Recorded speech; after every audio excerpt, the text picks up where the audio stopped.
Class 8th History Civics, the period of transition. We are continuing with the chapter, the period of transition, and we had studied in the previous lecture about the transition sources. इस period के sources क्या थे?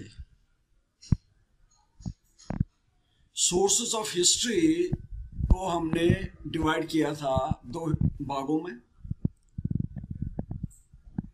एक तो primary source है और second है secondary source. Primary source है डायरेक्ट सोर्स या first handed source, first-handed evidence about an event, object, person, or work of art.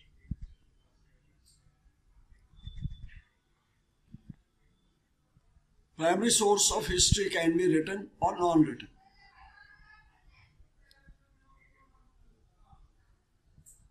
Like a piece of art, literature, architecture, coins, tools,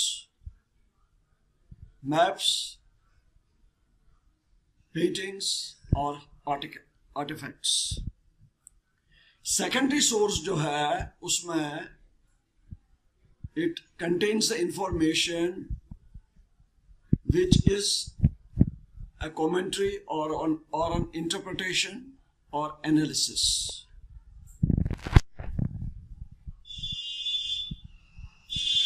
इसमें history text book, encyclopedia और dictionaries आ सकते हैं, book reviews आ सकते हैं। Now we are coming to the factors responsible for renaissance. बहुत से फैक्टर्स है जो रिस्पॉन्सिबल है रेनेसांस के। जैसे हमने वो डिस्कस किया था, conquest of Constantinople, voyage of Columbus, and printing press. इन सब में से सबसे इम्पोर्टेंट फैक्टर जो है जिसने भूमिका निभाई है वो है प्रिंटिंग। इस प्रिंटिंग के द्वारा पूरा विश्व में एक क्रांति आ गई।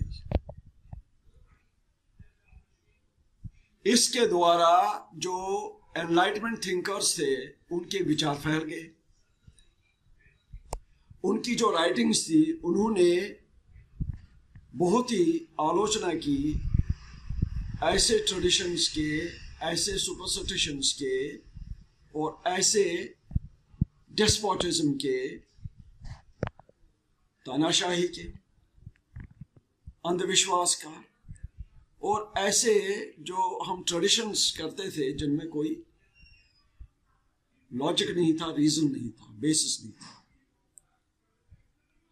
लोगों ने वॉल्टेयर और रूसो के राइटिंग्स को पढ़ा और उनका नजरिया जो है वो बदल गया, उनके विचार बदल गए। और इसके अलावा एक नया कल्चर डेवलप हो गया, culture of dialogue and debate, और जिसमें ये स्पिरिट डेवलप हो गया that you can question the beliefs and ideas which are being followed by the people. इतना ही नहीं बल्कि धार्मिक सुधार भी आ गया, एक क्रांति आ गई। इस धार्मिक सुधार का जिसने पहल की थी उसका नाम था मार्टिन लूथर। तो he brought a revolution in the religious thinking of the people. उसने एक धार्मिक सुधार पैदा कर दिया। और उसकी वजह से दो हिस्सों में बट गया क्रिश्चियनिटी, प्रोटेस्टेंटिज्म एंड कैथोलिसिज्म। अब हम आते हैं होमवर्क।